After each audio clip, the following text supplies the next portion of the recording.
अमीन हफीज पहुंच गए हैं शायर मशरिक डॉक्टर अल्लामा मोहम्मद इकबाल के शहर सियालकोट में।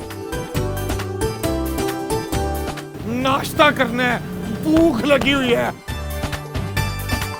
ये हो गई पूरी और ये हो गया हलवा और ये हो गए चने। हाय हाय हाय हाय। सियालकोट आए और मेजबान के घर ना आए। मेजबान वो जिन्होंने पाकिस्तान के क़याम का ख्वाब देखा। पहुंच गया हूं घंटाघर चौक में।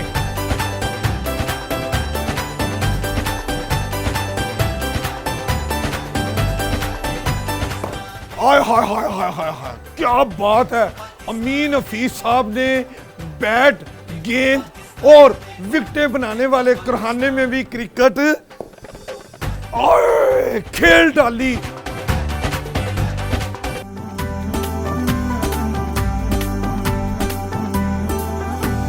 सियालकोट जनूबी एशिया के अमीर तरीन शहरों में एक शहर जाना जाता है। इस शहर की जो इंडस्ट्री है उसमें स्पोर्ट्स और सर्जिकल जो मटेरियल तैयार किया जाता है, पूरी दुनिया में सियालकोट ने अपनी सलाहियतों का लोहा मनवाया है। फैज़ अहमद फैज़, क्रिकेटर शोएब मलिक और गुलकार बिलाल सईद का ताल्लुक भी इसी धरती से जाना पहचाना है। और आपको हम बताएं कि जो सियालकोट का किला है ये भी पाकिस्तान के कदीम तरीन किलों में से एक है। हम ये सियालकोट का कदीम किला भी दिखाएंगे, अल्लामा इकबाल की चाय पैदाइश भी दिखाएंगे और सियालकोट की जो इंडस्ट्री है हम आपको वहाँ की मसनूआत से भी मिलवाएंगे, दिखाएंगे, मैन्युफैक्चर सिस्टम बताएंगे। आप ज़रा आ जाए अमीन हफीज साहब के साथ।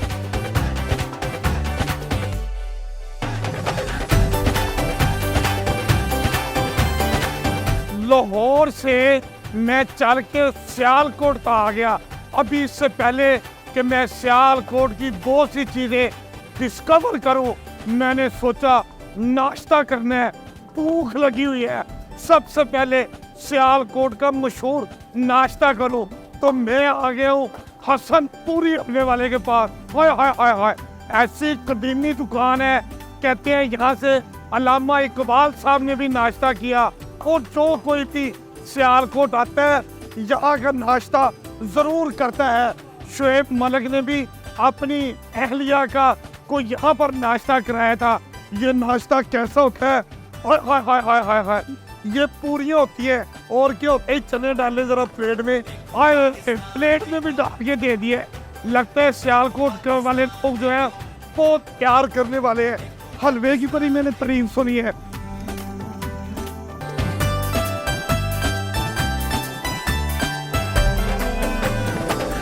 सियालकोट का किला ढूंढते ढूंढते मैं इतनी ज़्यादा सीढ़ियाँ चढ़ के ऊपर आ गया हूँ। कहते हैं कि अभी और सीढ़ियाँ ऊपर चढ़नी है तो फिर ये तरीही किस्म का किला आएगा।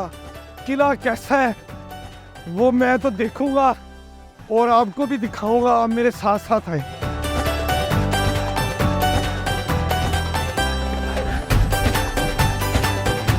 दर्जनों सीढ़ियाँ चढ़ने के बाद अब मैं किले में आ गया हूँ और मैं तो समझ रहा था कोई लाहौर के शाही किले जैसा किला होगा, बड़ी ज़बरदस्त नवादरात होंगी और उसमें बहुत कुछ मुगलिया दौर का, अंग्रेज़ दौर की चीज़ें होंगी। लेकिन यहाँ पर तो मुझे एक बड़ा सा बोर का दरख्त नज़र आ रहा है। एक मुझे ये टैंक नज़र आ रहा है जिसकी प्लेट पे लिखा हुआ है कि 1965 की पाक भारत जंग में हमारे फौजियों ने इंडिया को ऐसा ज़बरदस्त मज़ा चखाया था कि उनसे ये टैंक छीन लिया और यहाँ पर नुमाइश के लिए रख दिया। इसके बाद मैं देखता हूँ कि यहाँ पर ये सरकारी मुख्तलिफ दफातर है जिसको सियालकोट का किला कहा जाता है। वहाँ पर किला विला तो कोई चीज़ मुझे नज़र नहीं आई, मुख्तलिफ सरकारी दफ्तर यहाँ पर मुझे नज़र आए और ये एंटी करप्शन का भी एक दफ्तर है जिसकी मेन पोर्च के ऊपर ये लिखा है कि सियालकोट तू जिंदा रहेगा। अल्लाह करे हमारा सियालकोट भी फले फूले, पाकिस्तान भी फले फूले और उसके तमाम इजला डिवीज़न तहसीलें भी फले फूले और इज्जत और तरक्की से हमारा कौमी परचम हमेशा दुनिया में सर बुलंद रहे।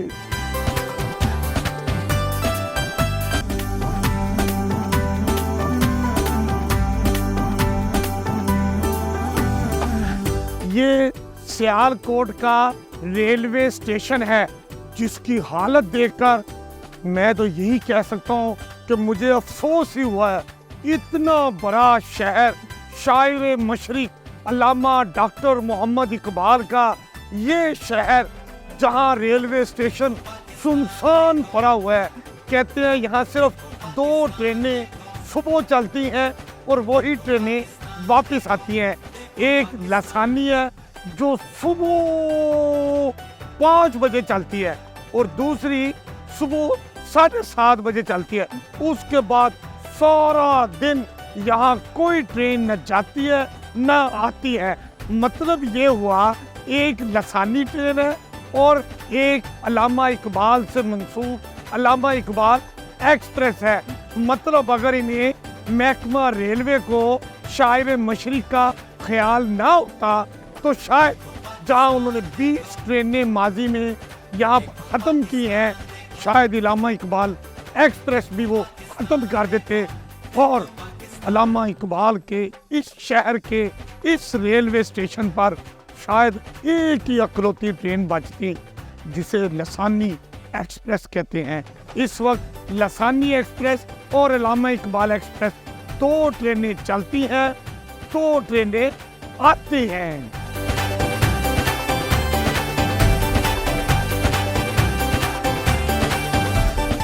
अब मैं पहुंच गया हूँ अल्लामा मोहम्मद इकबाल के चौक में। सियालकोट का ये वो चौक है जो मरकजी चौक कहलाता है, इसीलिए इसे शायर मशरिक अल्लामा मोहम्मद इकबाल के नाम से मंसूब करके यहाँ पर मुजस्समा लगा दिया गया है। इसी चौक में शायर मशरिक के पसंदीदा परिंदा जो शाहीन है उसका भी एक बुलंदो बाला मुजस्समा लगाया गया है। यानी कि सियालकोट का ये चौक पूरे सियालकोट और पंजाब के अवाम की तवज्जो का मरकज है।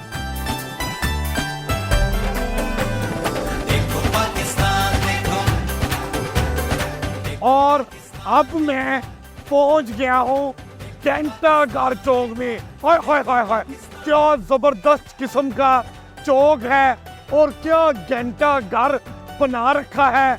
ये घंटाघर एक कदीम चौक है जो क़याम पाकिस्तान से पहले यहाँ पर बनाया गया और ये सियालकोट की आज भी पहचान कहलाता है।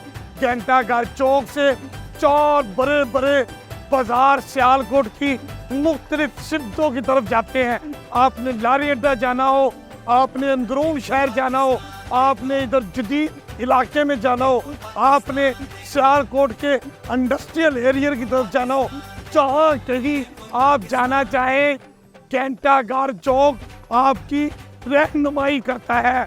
लेकिन मुझे यहाँ आके बड़ा अफसोस हुआ, इतना पुराना, इतना कदीम, इतना खूबसूरत घंटाघर, लेकिन इसका टाइम खराब। 1 भी नहीं, 2 भी नहीं, 3 भी नहीं, चारों की चारों गलियां खराब।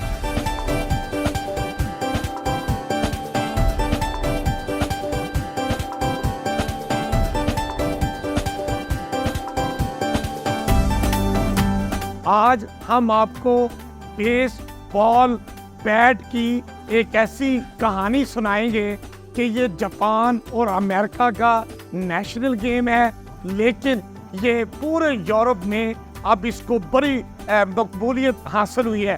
पाकिस्तान में भी हमारी अफवाज, पुलिस और वापडा भी इस गेम को खेलती है। ये बेसबॉल बैट कैसे तैयार होता है, ये सबसे पहले एक मखसूस किस्म की लकड़ी खरीदी जाती है। उस लकड़ी के ये बड़े से आरे पे ये इस तरह के पीस काटे जाते हैं। एक पीस का शुरू में इब्तदाई वजन तकरीबन 10 केजी का वजन होता है। इसके बाद ये लकड़ी तकरीबन 2 से 2.5 साल तक इसको मुख्तलिफ प्रोसेस में नेचुरल तौर पर सुखाया जाता है। जब लकड़ी सूख जाती है तो ये उसका वजन कम हो जाता है और फिर आहिस्ता आहिस्ता ये लकड़ी जब उसमें नमी कम होना शुरू होती है तो उसके वजन इस हद तक कम हो जाता है कि 10 किलो का ये जो आम और पहले मरहले में लकड़ी काट के इसका पीस तैयार किया जाता था, वो 10 किलो से तकरीबन 900 साढ़े 900 ग्राम का वजन रह जाता है। मतलब तकरीबन 1 किलो का ये वजन होता है जो फाइनल प्रोडक्ट तैयार होती है। ये इस वक्त फाइनल प्रोडक्ट मेरे हाथ में है। इसको बेसबॉल बैट कहते हैं। ये वो बॉल है जो बॉलर की तरह गेंद जो है वो फेंका जाता है खिलाड़ी की तरफ, और खिलाड़ी इसको जब ऐसे बॉल आता है तो इसको ठोक करके ये मारता है, हिट करता है।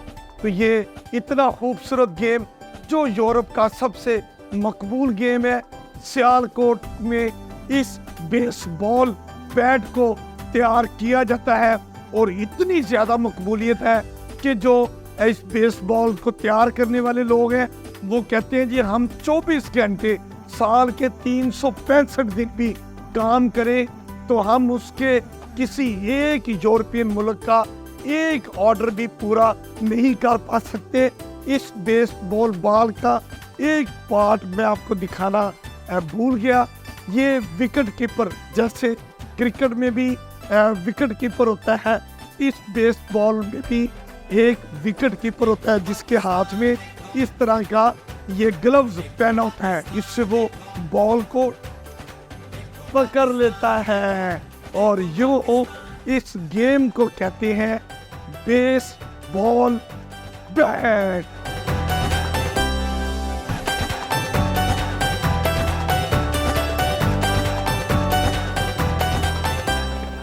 हाय हाय हाय हाय हाय हाय, क्या बात है। अमीन हफीज साहब ने बैट, गेंद और विकेटें बनाने वाले करहाने में भी क्रिकेट खेल डाली। आज हम आपको बताते हैं कि ये क्रिकेट के बैट कैसे तैयार होते हैं। ये विकेटें जो इतनी प्यारी आपको लगती है, जैसे इनको गेंद लगता है खिलाड़ी मुंह मुरझा देता है और जो बॉलर और फील्डर होते हैं वो छलांगे मारते हैं, इसलिए कि जैसे ही विकेट गिरती है खिलाड़ी आउट हो जाता है। मैं आपको बताऊं ये जो बैट होता है ना, ये तकरीबन 3 से 4 किलो लकड़ी के एक पीस को तैयार किया जाता है। तकरीबन 1 साल तक इसकी लकड़ी को सुखाया जाता है नेचुरल अंदाज में, और जब लकड़ी सूख के तकरीबन 1 किलो रह जाती है तो उसकी तराश खराश करके इसके मुख्तलिफ अंदाज से इसके पीसेस उतार के 800 ग्राम रह जाती है तो बन जाता है बैट। आहा आहा, ये है बैट बॉल। हाय हाय हाय हाय, इसको कहते हैं बैट, इसको कहते हैं बॉल और इसको कहते हैं विकेट।